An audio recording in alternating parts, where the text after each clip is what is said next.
Bus స్టాపుల్లో full ఉన్నా సరే ఆపకపోయినా సరే ఏదో రకంగా మేము వేలాడి నొక్కుతాం కానీ ఆపాల్సిందే అంటున్నారు. ఇవి తక్షణం పరిష్కారం కావాలంటే ఫాస్ట్గా కొత్త బస్సులు ఎన్ని జనరేట్ చేయగలిగితే ఎంత బాగా కొన్ని స్టాపులన్నా లేపేసి కొన్ని స్టాపులు ఆ బస్సులో పెడితే వాళ్ళు ఫ్రీక్వెంట్గా ఎక్కడానికి అవకాశం ఉంటుంది. కాబట్టి కొన్ని స్టాపులు ఫుల్ అయ్యే బస్సుల్లో కొన్ని స్టాపులు ఈరోజు కడప జిల్లాకు సంబంధించినటువంటి దాదాపు 40 రోజుల నుంచి ఈ రోజుకి రిలే నిరాహార దీక్ష, దానికి ముందు ఒక 20 రోజుల నుంచి 20 రోజులు సామరస్యపూర్వకంగా మరి నిరసన కార్యక్రమాలు తెలియపరుచడంలో ప్రధాన ఉద్దేశం ఇవాళ ప్రభుత్వంలోకి వచ్చిన తర్వాత ప్రభుత్వ పరంగా కొన్ని సర్క్యులర్స్ రిలీజ్ చేయడం జరిగింది, ఆర్టీసీ పరంగా కొన్ని సర్క్యులర్స్ రిలీజ్ చేయడం జరిగింది. కేంద్ర కార్యాలయం గవర్నమెంట్ ఇచ్చినటువంటి సర్క్యులర్స్ను కూడా ఇక్కడ ఉన్నటువంటి స్థానిక డిపిటిఓ గారు ఏదైతే అమలు చేయకుండా ఏకపక్ష ధోరణితో వ్యవహారం చేస్తున్నారో దానికి సంబంధించిన నిరసన కార్యక్రమం ఏదైతే ఉందో దానికి వాళ్ళు చేసే రిలే నిరాహార దీక్షలకి రాష్ట్ర కమిటీ తరపున సంపూర్ణ మద్దతు ప్రకటించడానికే ఈరోజు ఈ కార్యక్రమానికి రావడం జరిగింది. ప్రధానంగా విజ్ఞప్తి చేయదలుచుకుంది, ఇది ప్రభుత్వ రంగ సంస్థ, మన సొంత సంస్థ కాదు. దీనికి సంబంధించి కొన్ని దిశానిర్దేశాలు ఏవైతే ఉన్నాయో వాటిని అమలు చేయకుండా డిపిటిఓ గారు ప్రతి చిన్నదానికి సస్పెన్షన్లు, షార్ట్ షీట్లు, పనిష్మెంట్లు ఇచ్చే విధానం ఏదైతే ఉందో దానివల్ల ఆర్థికంగా సిబ్బంది నష్టమే కాకుండా సీనియర్ కండక్టర్లకు కూడా, సీనియర్ కండక్టర్ డ్రైవర్ మిగతా కేటగిరీ ఉన్న వాళ్ళకి చిన్న పనిష్మెంట్ ఇచ్చినా కానీ ప్రమోషన్స్లో కూడా ఇబ్బంది కలిగేటువంటి నష్టాన్ని చేయటం జరుగుతుంది. ముఖ్యంగా ఈ మధ్యకాలంలో చూడండి, డ్రైవరు అనేక స్కిల్స్తో, రకరకాల ట్రైనింగ్స్తో, రకరకాల మెడికల్స్తో ఏపీఎస్ఆర్టీసీకి వచ్చేటువంటి డ్రైవర్స్ మరి ట్రాఫిక్లో ఉన్నటువంటి రకరకాల ఇబ్బందులు కూడా మీట్ అయ్యి ఈ భారతదేశం కాదు ప్రపంచంలోనే అతి తక్కువ యాక్సిడెంట్ రేషియో ఎక్కడైనా ఉందంటే ఓన్లీ ఏపీఎస్ఆర్టీసీలోనే ఉంది. అది మన డ్రైవర్ల వల్ల. ఈ మధ్యకాలంలో దేశంలో యాక్సిడెంట్ రేషియో పెరిగినా మన రాష్ట్రంలో దాదాపు 40% యాక్సిడెంట్ రేషియో ఆర్టీసీలో తగ్గిందని ఈ మధ్యకాలంలో వీసీఎన్ఎండీ గారు కూడా చెప్పడం జరిగింది.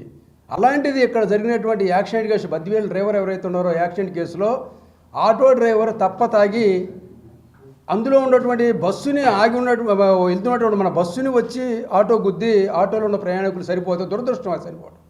అతను నిర్లక్ష్యం వల్ల చనిపోయిందని పోలీసు వాళ్ళు కేసు పెట్టినా దాదాపు 2 నెలలు డ్యూటీ ఇవ్వకుండా ఉంచి ఆ తర్వాత అతను సస్పెండ్ చేసి ఇవాళ షోకాజ్ నోటీస్ ఇచ్చి, అంటే అధికారం ఉంది కదా అని ఇష్టం వచ్చినట్టు ఏదైతే అధికార దుర్వినియోగం చేస్తున్నారో దానికి నిరసనగా ఏదైతే ఉద్యమం నడుస్తుందో దాంతోపాటు ఏదైతే సమస్యలు ఉండవు, సిక్కులు గవర్నమెంట్ సిక్కులు ఉన్నాయి, ఏదైతే సిక్కులకు శాలరీ ఇవ్వాలి, కంపిటేషన్ ఇవ్వాలంటే ఇవ్వటం లేదు, కౌన్సిలింగ్ అని ప్రతి చిన్నదానికి ఆఫీస్కి పిలిపించి రోజులు ఒకళ్ళైతే 10 రోజులు, 20 రోజులు, 40 రోజులు కూడా ఉంచి ఉదయం సాయంత్రం దాకా ఇక్కడ కూర్చోబెట్టడం, అక్కడ లీవ్ వేయటం లేదా ఆబ్సెంట్ వేయటం.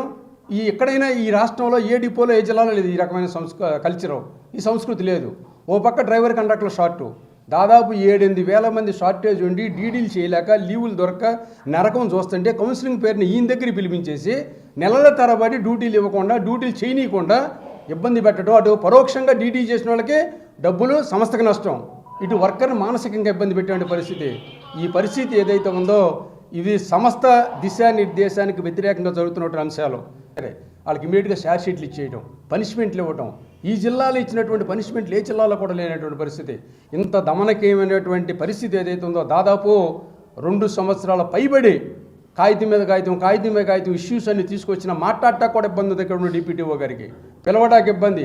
ఈ నేషనల్ మజ్దూర్ యూనిటీ అసోసియేషన్కి రాష్ట్ర ప్రభుత్వం రాష్ట్ర గుర్తింపు ఇవ్వడమే కాదు, ఇవాళ కొన్ని సంఘాల దాదాపు ఉన్నటువంటి 120 సంఘాల్లో 14 సంఘాలకు మాత్రమే జాయింట్ స్టాఫ్ కౌన్సిల్ నిన్నటి దాకుంటే ఇవాళ 15వ సంఘంగా ప్రభుత్వ ఉద్యోగులకు సంబంధించిన డిమాండ్ పరిష్కారం చేయడంలో కూడా చర్చించే దాంట్లో కూడా కూర్చోటానికి రిటర్నపూర్వకంగా లెటర్ ఇవ్వడానికి కూడా ఇవాళ జాయింట్ స్టాఫ్ కౌన్సిల్లో నేషనల్ మజ్దూర్ యూనిటీ అసోసియేషన్కి మెంబర్షిప్ ఇవ్వడం కూడా జరిగినప్పుడు కూడా ఎక్కువ యాజమాన్యం నిర్ద్వందంగా అసలు పిలిచే పరిస్థితి లేదని చెప్పి దాదాపు 50-60 రోజుల నుంచి ఏదైతే ఇబ్బంది పెడుతున్నారో మేము ఒకటే చెప్పదలుచుకున్నాం డిపిటిఓ గారికి. ఇవాళ లెటర్ ఇచ్చారు డిపిటిఓ గారు, మన ఎండీ గారికి కూడా చెప్పాం ఈ విధానం, ఈ పద్ధతి కరెక్ట్ కాదని చెప్పడం జరిగింది, అశాంతి పెంచొద్దని చెప్పడం జరిగింది. ఇవాళ కష్టపడి పనిచేసే కార్మిక వర్గాన్ని కేవలం ఉద్దేశపూర్వకంగా సమస్త దిశ నిర్దేశించేటువంటి సిబ్బందికి సంబంధించిన 1 బార్ సర్క్యులర్ భిన్నంగా ఇవాళ ఏదైతే పనిష్మెంట్లు ఇస్తున్నారో వాటిని ఆపాలని చెప్పడం జరిగింది. ఇవాళ మీటింగ్ ఇచ్చున్నారు, పరిష్కారం చేస్తే సరే, అవసరమైతే రేపు ఎల్లుండి జోన్ వ్యాప్తంగా ఆల్రెడీ నోటీస్ ఇస్తుందో జోన్ల కమిటీ, అక్కడితోనే ఆగదు.